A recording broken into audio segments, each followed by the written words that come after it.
ఇది 4వ జిల్లా.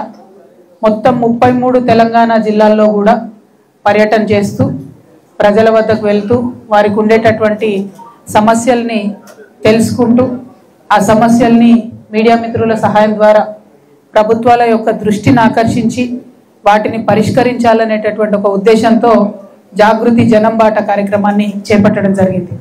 మరి ఎక్కడికి వెళ్ళినా అక్కడ సమస్యలు చాలా పెద్ద ఎత్తున వెల్కమ్ చేస్తున్నటువంటి సందర్భం కనబడతా ఉంది. ఇది బాధాకరం. ఎందుకంటే ప్రత్యేకించి తెలంగాణ తెచ్చుకున్న తర్వాత అన్ని సమస్యలకు మనకు ఒకటే మందు, తెలంగాణ రాష్ట్రం రావడం ఒక్కటే మనకు పరిష్కారం అని అనుకున్నాం. అనేక సమస్యల్ని కొంతమేరకు పరిష్కరించుకోగలిగినాం, కొన్నిటికి శాశ్వత పరిష్కారాలు చూపించుకోగలిగినాం. జాగృతి వాళ్ళు కూర్చోండి. శ్రీధర్ కూర్చోండి. అందరు మీలో లెక్కుంది మీడియా కన్నా.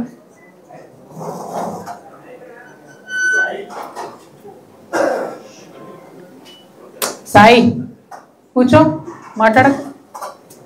సారీ, పరిష్కారాలు కానటువంటి సమస్యలు కూడా అనేకం ఉన్నాయి. మరి వాటన్నిటినీ కూడా ఒక్కొక్కటిగా జిల్లాలలో ప్రజల వద్దకు వెళ్ళి తెలుసుకోవాలనేటటువంటి ఒక సదుద్దేశంతో ఈ కార్యక్రమాన్ని పెట్టుకున్నాం. నేను ప్రజా జీవితంలో ఇప్పటికీ 20 సంవత్సరాలుగా పనిచేస్తూ ఉన్నాను. ప్రజా జీవితంలో ప్రజలకు దగ్గరగా ఉన్నటువంటి మాకు గ్రౌండ్లో ఎంత పెద్ద ఎత్తున పనిచేస్తే, ఎంత పెద్ద ఎత్తున ప్రజల దగ్గరికి వెళ్తే అంత మంచిగా దాన్ని పరిష్కరించేటటువంటి ధైర్యం, ఒక క్లారిటీ వస్తుందనేటటువంటి ఉద్దేశంతోనే ప్రజల వద్దకు వస్తూ ఉన్నాం.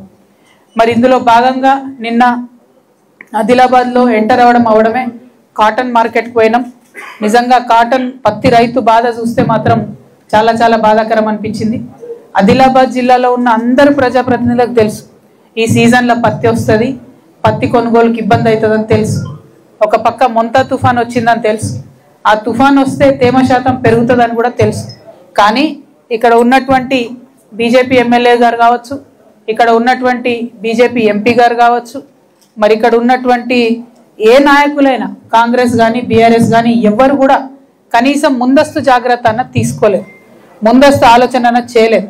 ఇంకా దారుణం ఏంటంటే జిల్లా యంత్రాంగం, జిల్లా కలెక్టర్ గారు ఖచ్చితంగా ఒక అడుగు ముందు ఉండాలి. మా జిల్లాలో ఈ ఇబ్బంది అవుతుంది అనేటటువంటి యాంటిసిపేషన్తోని ప్రభుత్వం మీద ఒత్తిడి పెంచాలి. కానీ అటువంటి పరిస్థితి ఇక్కడ నిన్న కనబడలేదు.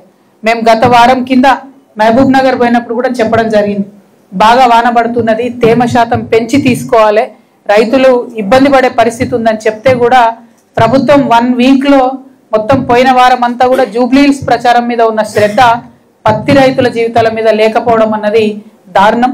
కాంగ్రెస్ పార్టీ వరంగల్కు రాహుల్ గాంధీ గారిని తీసుకొని వచ్చి రైతు డిక్లరేషన్ అని చేసి రైతులకు ఏదో చేస్తామని చెప్పి మాయమాటలు చెప్పి ఓట్లు వేయించుకొని వాళ్ళ అధికారంలోకి వచ్చిండ్రు. కానీ ఏ ఒక్క రైతు కానీ, అది వరి పండించే రైతు ఇవాళ సంతోషంగా లేడు, మక్క పండించే రైతు ఇవాళ సంతోషంగా లేడు, పత్తి పండించే రైతు సంతోషంగా లేడు, సోయా పండించే రైతు సంతోషంగా లేడు. ఇది కరెక్ట్ కాదు. రైతుని విస్మరించినటువంటి రాజ్యం ఎన్నటికి కూడా బాగుండదు. ఒక పక్క మీరు వాళ్ళకు బోనస్ ఇస్తలేరు, ఇంకొక పక్క టైంకి రైతు భరోసా మీరు ఇస్తామన్నంత అమౌంట్ ఇస్తలేరు, ఇంకొక పక్క యూరియా ఇయ్యలేకపోతున్నారు, ఇంకొక పక్క కరెంటు పోతున్నది. మరి ఇక రైతు వ్యవసాయం ఎట్లా చేసుకోవాలి?